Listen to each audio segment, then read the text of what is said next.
বসতে বলেন, যে কোনো জায়গায় যখন তখন আমি শ্রেষ্ঠ 10 জন আলেমকে বসাবো, সামনে এসে ফাইট করো, সাহস থাকলে সামনে এসে ফাইট করো। আমরা সবসময় বসে আছি ঢাকায়, আসো আমার কাছে, আসো বসো, আলোচনা করো।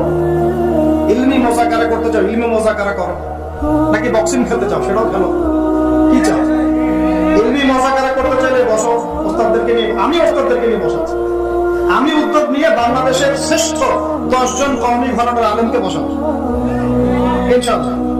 তাদেরকে বলেন তাদের মধ্য থেকে শ্রেষ্ঠ 10 জন আলেমকে নিয়ে বসাবো। আমি একটা করে ইস্যু ধরে প্রমাণ করে দিব যে উলামায়ে হক তারা হকের উপর আছেন, তারা বাতিলের উপর আছেন। আবু তাহা মোহাম্মদ আদনানকে একটা খোলা বার্তা এবং বিষয়টিকে বোঝার জন্য বলবো, আবেগ দিয়ে না, এটা আগে বিষয়টাকে বোঝার জন্য তাকে আমাদের পক্ষ থেকে রিকোয়েস্ট করা হচ্ছে। প্রথম বিষয় হচ্ছে যে ফিলিস্তিন এবং ইসরায়েল প্রসঙ্গে আহলে হাদিসদের অবস্থান কি, এ বিষয়ে আমাদের স্পষ্ট ক্রিস্টাল ক্লিয়ার একাধিকবার আলোচনা করা হয়েছে।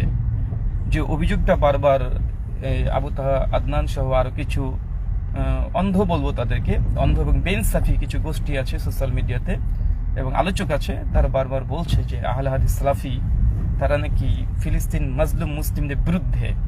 আমরা একটা তথ্য, একটা দলিল, একটা প্রমাণ চেয়েছি যে কোথায় যে ফিলিস্তিন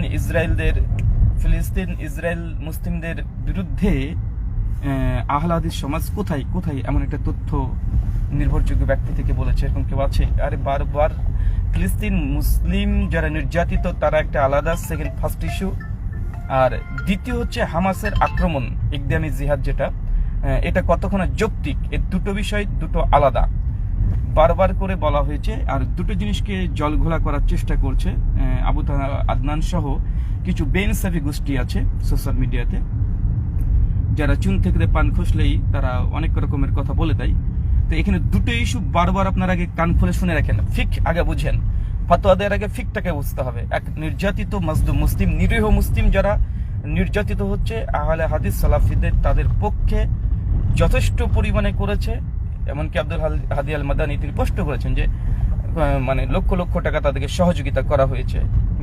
একটা হচ্ছে ফিলিস্তিন নিরীহ মুসলিম, এদের পক্ষে আহলে হাদিস সর্বদা আছে, প্রথম থেকে আছে। যতই এই বেনসিবি গোষ্ঠীগুলো চিৎকার মারুক না কেন, আল্লাহর দরবারে ধরা পড়ে যাবে, কেন এটা মিথ্যা ইলজাম, একদম পরিষ্কার। কেন এদের বিরুদ্ধে একজনও বলেনি। ফিলিস্তিন মুসলিম আমাদের ভাই, আমাদের মুমিন ভাই, তাদের আঘাতে আমাদের আঘাত, এটা একটা ইস্যু। আর দ্বিতীয় ইস্যু হচ্ছে হামাসের আক্রমণ। হামাসকে আমরা সাপোর্ট করি কি করি না, এই বিষয়টা আমরা এটাতে বারবার বলা হয়েছে আহলেদের পক্ষ থেকে যে হামাসের যে আক্রমণ এবং হামাস যে আক্রমণটা করেছে এটা আহলে হাদিসদের ঘরানার কিছু ওলামা, এটা আহলেদের সমস্ত ওলামারা নয়, অনেক অংশের ওলামারা তারা দাবি করেছেন হামাসের ঠিক হয়েছে। এটা পাকিস্তানি ওলামা নিয়ে কনফারেন্স হয়েছে আহলে সালাফিদের, তারা পক্ষে রায় দিয়েছে, দ্বিমত আছে এখানে। কেন এটা এখন একটা ইজতেহাদি ফতোয়া, তাই যে কেউ এসে মানে একটা ইজতেহাদি ফতোয়া দিয়ে একদম জিহাদ ফরজ করে দিল, এটা লজ্জা লাগার দরকার আছে। যারা বলছে যে 4 মাযহাব ইস্টাবলিশ থাকার পরে সালাফিরা একটা নতুন মাযহাব প্রতিষ্ঠা করছে, তো ভাই এটা কান খুলে শুনে রাখো, কখন জিহাদ ফরজ কখন ফরজ না, এর জন্য যতগুলো শর্ত লাগে। আর এর জন্য ফতোয়া কে দিবে? কোনো ক্রিকেটার বা কোনো মোবাইল মেকার এসে দেবে না। এটার জন্য ফতোয়া দিতে হবে একদম মুজতাহিদে মুতলাক, এমন কোনো ব্যক্তি যে মুজতাহিদের শর্তে উত্তীর্ণ হয়েছে এমন ব্যক্তির কাছ থেকে ফতোয়া নিতে হবে। তাই কে স্টেজে এসে কি চিল্লি করে বলে দিল, এটা তোমাকে অধিকার কে দিয়েছে? বিশেষ করে ইজতিহাদি ফতোয়া 2 ধরনের হয়।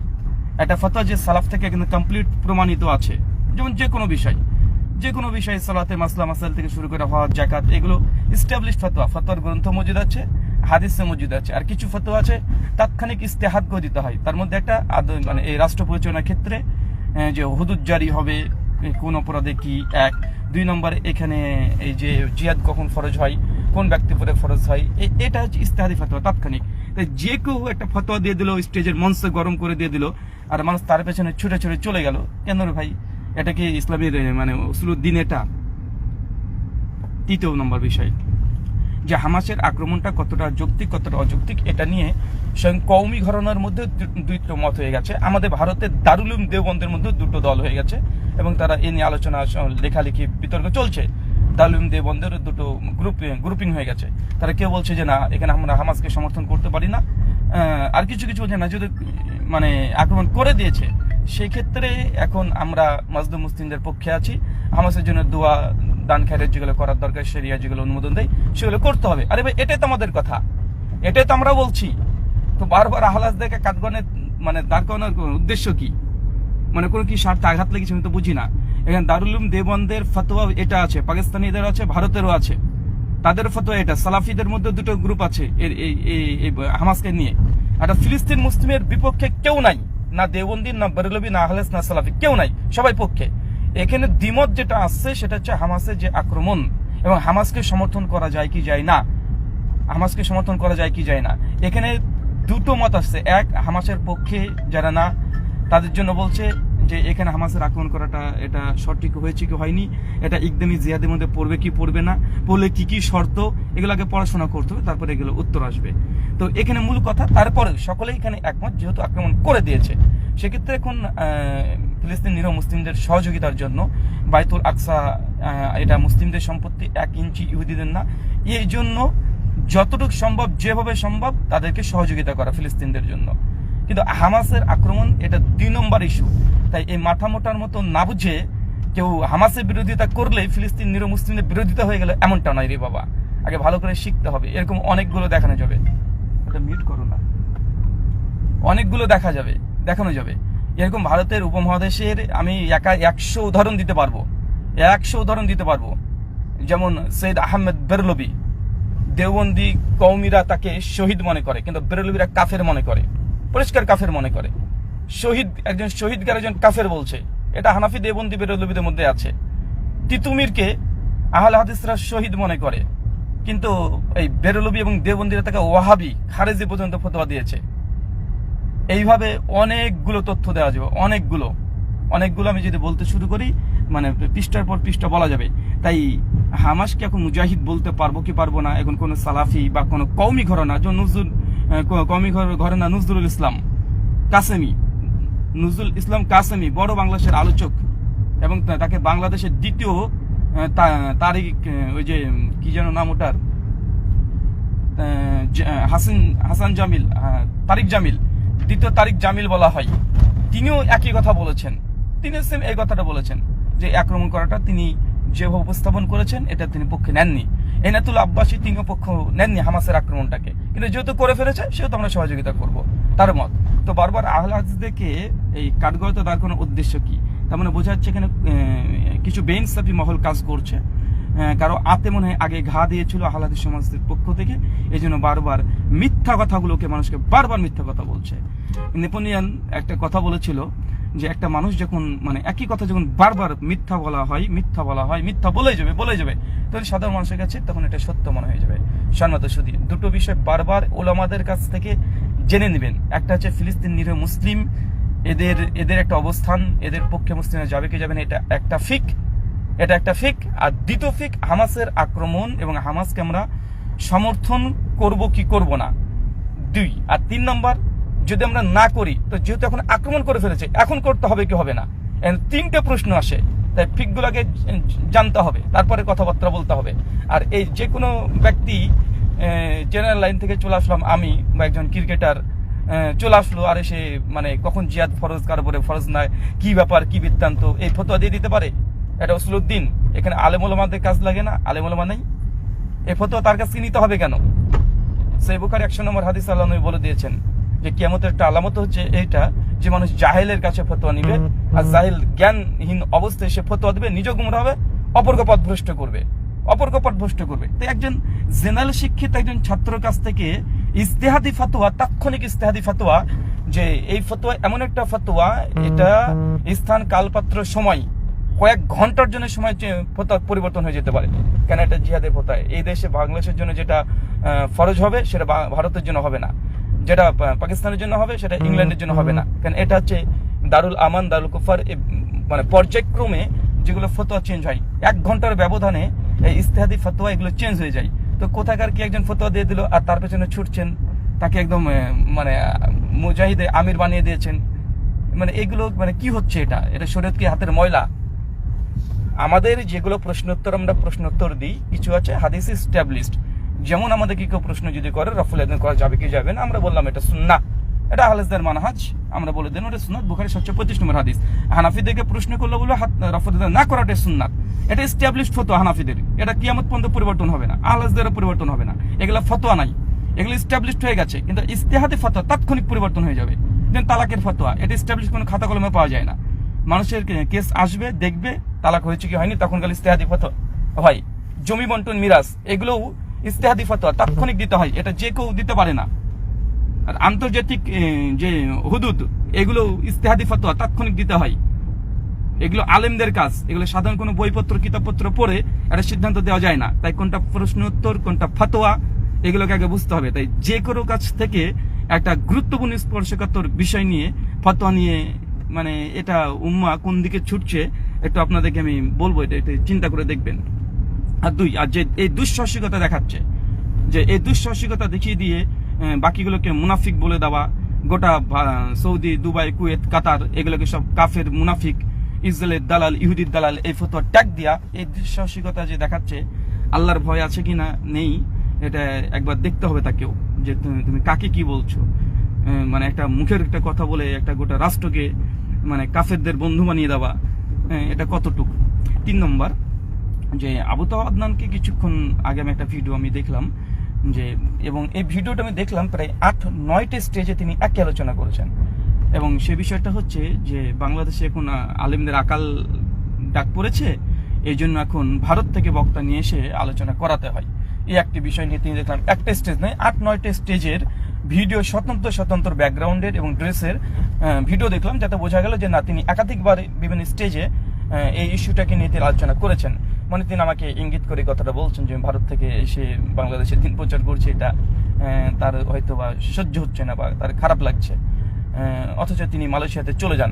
মানে এগুলো হচ্ছে শিশু সুলভ কথা, যে ভারতে দিনের কাজ সব শেষ হয়ে গেছে, এখন বাংলাদেশে আসতে হবে। ভাই, এটা কি কখনো দেখেছেন নাকি? আল্লাহ নবী সাহাবা রাদিয়াল্লাহু তাআলা আনহুকে যখন পাঠিয়েছিল, মুআজ বিন ইয়ামানকে যখন পাঠিয়েছিল ইয়ামান দেশে, সেই সময় কি মুআজকে মানে সৌদি সমস্ত কাজ শেষ হয়ে গেছিল?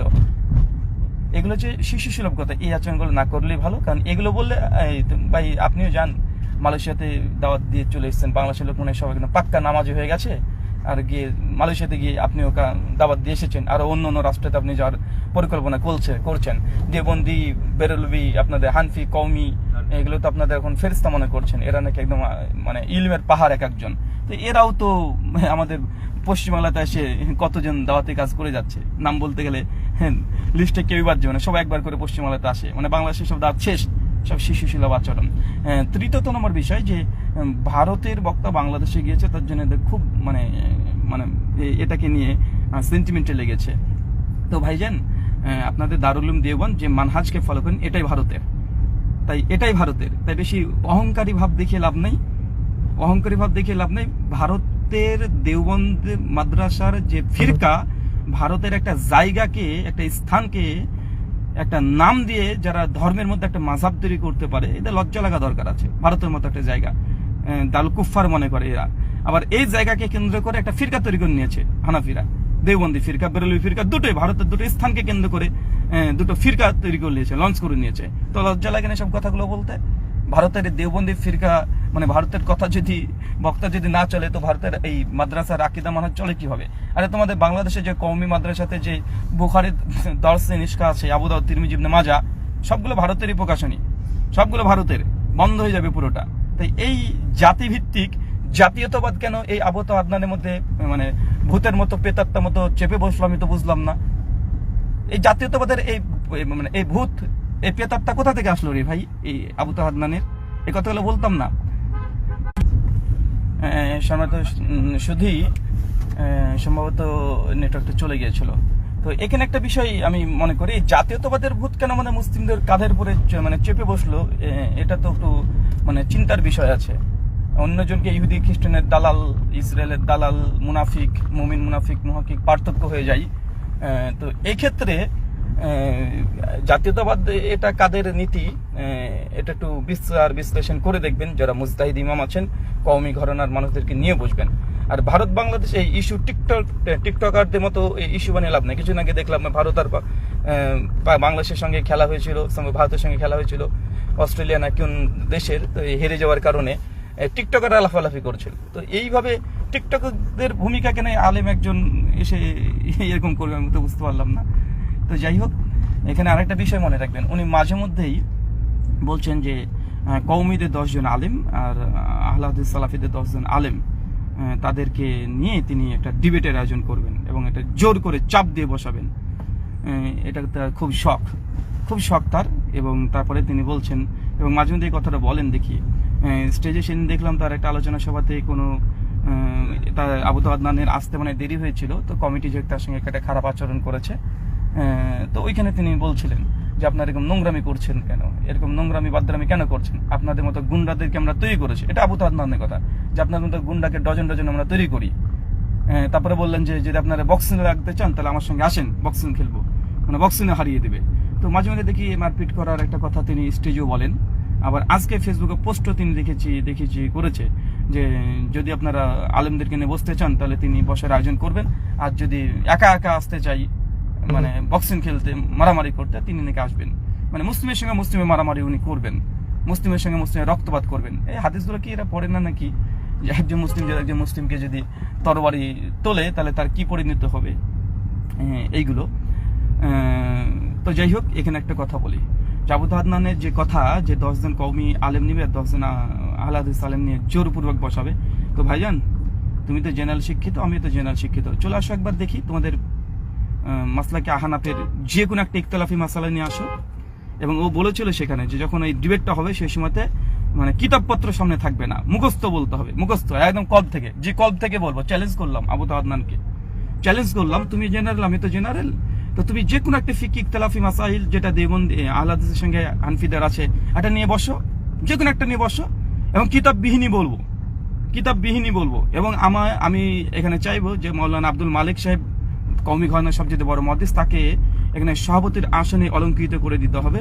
এবং আবু আদনান তার পক্ষে দলিল পেশ করবে, আমি আহলে হাদিসদের পক্ষ থেকে দলিল পেশ করব। 1 2 নম্বর, না দেখে বলবো, না দেখেই কিতাব ছাড়া পৃষ্ঠা নাম্বার সহ বলে দেব। এবং যখন সে দলিল দেবে তাদের দলিল, হানফিদের দলিল কেন জয়ীফ, কেন দুর্বল, কি কেন আহলে হাদিসরা গ্রহণ করে না, এটা আসমাউ রিজাল, এটা না দেখেই বলবো। এবং কি যারা আছে, কি তাদিল আছে, রাবির প্রত্যেকটা জীবনী ধরে ধরে বলবো। এবং এটা মাওলানা আব্দুল মালিক সাহেবই থাকবে, হাফেজাহুল্লাহ দামাত বারকাতুহু আলিয়া, উনি থাকবেন। এবং উনি শুধু ইনসাফ করবেন। আর আমি মনে করি যে আব্দুল মালিক সাহেব তিনি একজন পরেজগার ব্যক্তি, তিনি এখানে কারো টানবেন না, তিনি একটা সিদ্ধান্ত দিবে, দুজনের আমরা আলোচনা করব। আবু আদনান হানাফিদের পক্ষ থেকে আলোচনা করবে, আমি আহলে হাদিসদের পক্ষ থেকে আলোচনা করব। আর মাওলানা আব্দুল মালিক দেওবন্দি হানাফি আসারি উনি থাকবেন, জাজ বিচার থাকবে, আলোচনার শেষে তিনি রায় দিয়ে দিবে যে এই দুইজনের এই আলোচনাতে, এই বিতর্কতে, বাহাস মুনাজারাতে কাদের দলিল মজবুত এবং কাদার মানে মানে মানে সঠিক তারা অবস্থান করেছে। চলে আসুক তাহলে একদিন আবু আদনান, চাইলে অনলাইনে অথবা অফলাইন, যদি চাই অফলাইনে, আমি রাজি আছি। উনি জেনারেল, আমি জেনারেল। এবং বলেছেন কিতাববিহীন, কিতাব বাদ দিয়েই, যে ইনশাআল্লাহ কিতাববিহীনে আমি কথা বলবো। এবং আমি যে তথ্য দেবো, যে রেফারেন্স দেবো, মাওলানা আব্দুল মালিক সাহেব একদম বসে থাকবেন কিতাবপত্র নিয়ে, সঙ্গে সঙ্গে চেক করে নেবে, সঙ্গে সঙ্গে চেক করে নেবে যে কার তথ্য ঠিক আছে, কিতাবের দরকার নেই।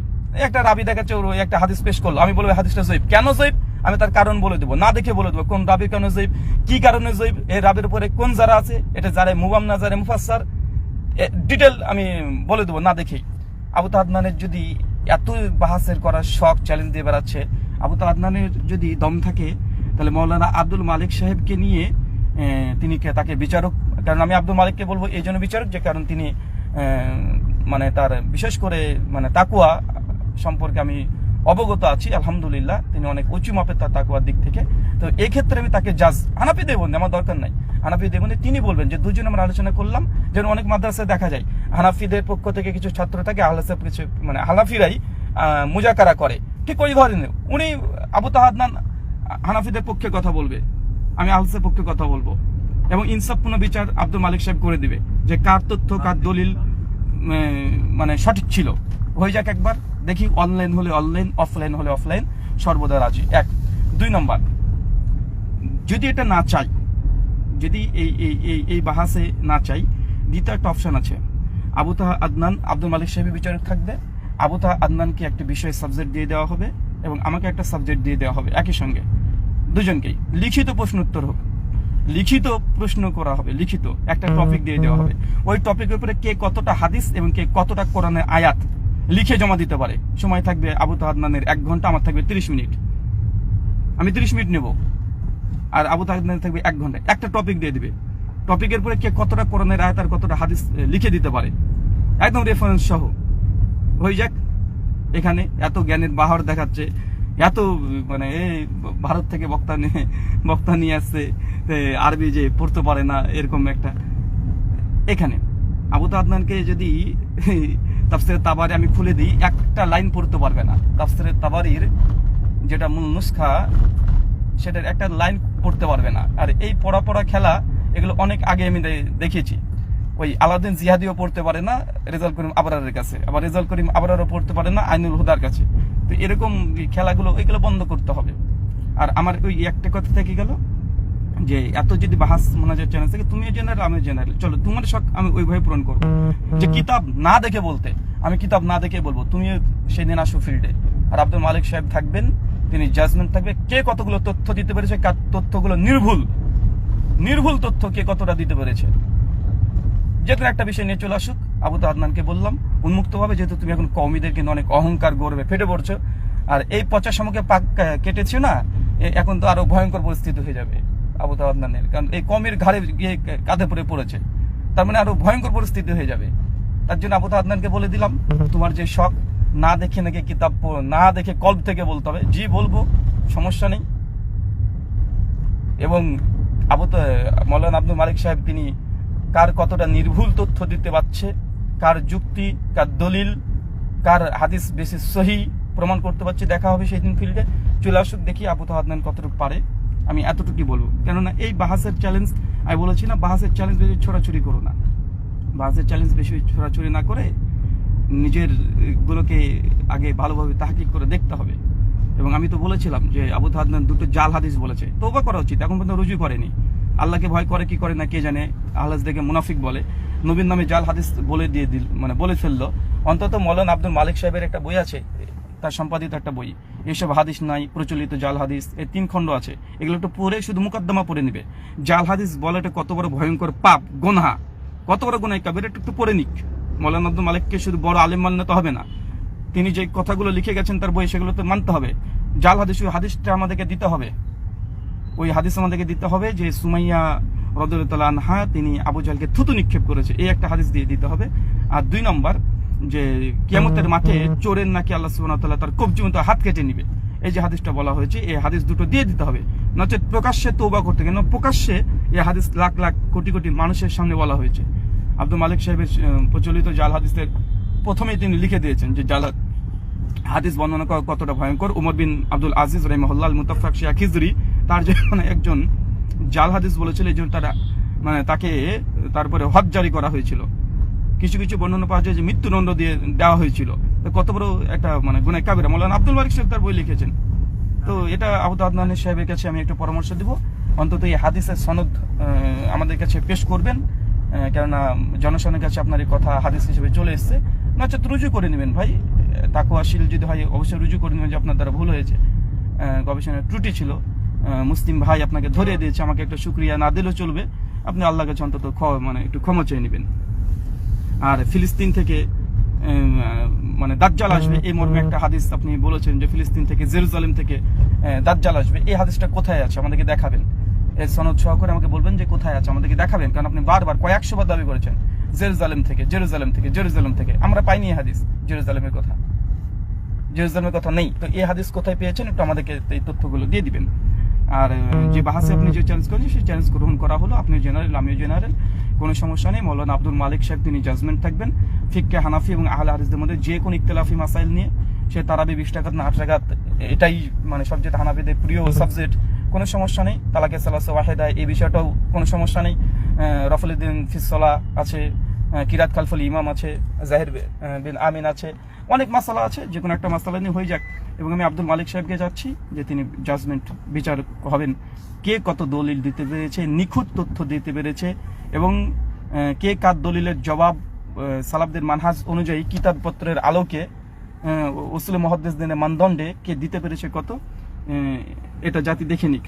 খুব ইলমের বহর দেখাচ্ছে। কেন আমি আবু আদনানকে নিয়ে গিয়ে সেভাবে কথা বলিনি, তার এত বাজে বাজে ভাব নিচ্ছে, মানে কওমিদের কাঁধে চেপে ভাবছে কি না কি আমি হয়ে গেলাম। আরে বাবা, কওমির একটু মানে মাথায় হাত বলেছে, ভাবছে কি না কি হয়ে গেলাম। আরে সর্বনাশ। তো একবার দেখে নিতে চাই, হয়ে যাক জেনারেল একটা ইলমি মুজাকারা হয়ে যাক।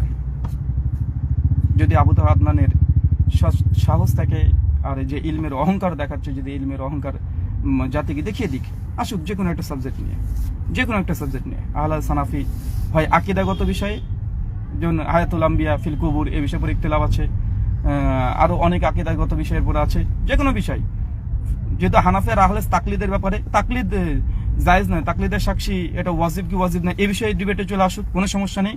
কারণ তাকলিদকে যেহেতু ওয়াজিব মনে করছে এবং আহলে হাদিসদেরকে জাকারিয়া ফিরকা, রাজ্জাকিয়া ফিরকা বলে ঘোষণা করছে, আসুক তাকলিদের সাক্ষী উম্মতের জন্য ওয়াজিব কি ওয়াজিব না এই বিষয়ে উপরে ডিবেট আসুক। মাওলানা আব্দুল মালিক সাহেব থাকবে জাজ, দুজন আলোচনা করবো, শেষে দিন রেজাল্ট জানিয়ে দিবেন কার আলোচনা ইসলামী দৃষ্টিকোণ থেকে, কোরআন সুন্নাহর আলোকে এবং মুহাদ্দিস ফুকাহা মুফাসসিরদের আলোকে কার দালিলিক আলোচনা হয়েছে তিনি রায় দিয়ে দিবে, মাথা পেতে নেবো, যা দিবে। উনি যদি ভুল বিচার করেন, ভুল বিচারটাই মেনে নেবো, কেন তাকে আমি যেহেতু জাজ মানবো। আর আমার জানি আব্দুল মালিক সাহেব এই অন্যায়টা কাজ করবে না। তাই এই মুজাকারার জন্য চলে আসুক। আবু আদনানকে আমার পক্ষ থেকে খোলা বার্তা দেয়া থাকলো, নচেত এই বাহাস করে কওমি হুজুরের কাঁধের উপরে ভর করে এই তীর নিক্ষেপ করা যাবে না, ঠিক আছে? আর যদি তোমাদের কওমি হুজুররা যদি আসতে চাই, আসুক, কোনো সমস্যা নেই। বাহাসের জন্য আরবি জানা কোনো শর্ত না। পৃথিবীতে এমন একটা উসুলে গ্রন্থ দেখাতে হবে, উসুলে মুনাজারা দেখাতে হবে যে বাহাসের জন্য আরবি জানা শর্ত। আমি দেখাবো হানাফিদের ফিকহের হানাফি থেকে যে বাহাসের জন্য আরবি জানা শর্ত নয়। একদম হানাফি দেওবন্দি এবং বেরলভী এদের দুজনের একদম ইজমাই মত যে বাহাসের জন্য আরবি জানা শর্ত নাই। তাদের কিতাবপত্র থেকে দেখিয়ে দেবো, উসুলে মুনাজারা কিতাব থেকে। তাই এগুলো নিয়ে আলোচনা করতে গেলে লম্বা সময় নিয়ে নেওয়া হবে। তাই আবু আদনানকে খোলা বার্তা দেয়া থাকলো, চলে আসো। কওমির কাঁধে যেহেতু চেপেছো, তাই তাদের নোংরামিগুলো তোমাকে নিতে হবে। লা ইলাহা ইল্লাল্লাহ চিশতি রাসূলুল্লাহ, এই যে দাবি আশরাফ আলী থানভীর তার মুরিদকে পড়িয়েছিল লা ইলাহা ইল্লাল্লাহ চিশতি রাসূলুল্লাহ, এবং আশরাফ আলী থানভী একদম খুব খুশি হয়েছিল, তাকে প্রতিবাদ করতে বলেন, তাকে রদ করেনি। আল ইমদাদের মধ্যে আছে, আল ইমদাদ কিতাবের মধ্যে 49 নম্বর পৃষ্ঠাতে আছে, এটা আমি এর আগে দেখিয়েছি। এই কালেমা লা ইলাহা ইল্লাল্লাহ চিশতি রাসূলুল্লাহ এখন আবু আদনানের কাঁধে পড়ে গেল। দেওবন্দীদের যত আকিদা এখন সব এই আবু আদনানের কুফরি আকিদাগুলো সব তাদের কাঁধে পরিমাণে চলে গেল, অটোমেটিক ট্রান্সফার হয়ে গেল। তাই এবার কথা বলতে হলে তোমাকে আমরা দেওবন্দি কওমি হিসাবে ধরবো, এবং কওমি দেওবন্দি ধরেই তোমাকে কিন্তু এখন জবাব টিটফাট ট্যাট অ্যান্টিভেনাম ফাক্কিগুলো তোমার কাঁধে চলে যাবে, তখন সহ্য করতে পারবে না। দেওবন্দি সম্পর্কে কি জানা আছে তোমাদের? দেওবন্দি সম্পর্কে কিচ্ছু জানা নাই। তাই আমাদেরকে যদি মুখ খুলতে হয়, এবং আমি বলে দিলাম এটা স্পষ্টভাবে যে এরপরে যত মানে আবু আদনানকে আমি স্পষ্ট কওমি ঘরানার দেওবন্দি ঘরানার ধরেই আমি এরপর থেকে আলোচনাগুলো আসবে, যেহেতু তিনি নিজেকে কওমি দাবি করে ফেলেছেন। তাই কওমিদের যত নোংরামি সব তোমাদের কাঁধের উপরে চাপবে, সবগুলো একদম কাঁধের উপরে চাপবে। শুকরিয়া, জাযাকাল্লাহ খায়রান, বারাকাল্লাহ ফিক। আসসালামু আলাইকুম ওয়া রাহমাতুল্লাহ।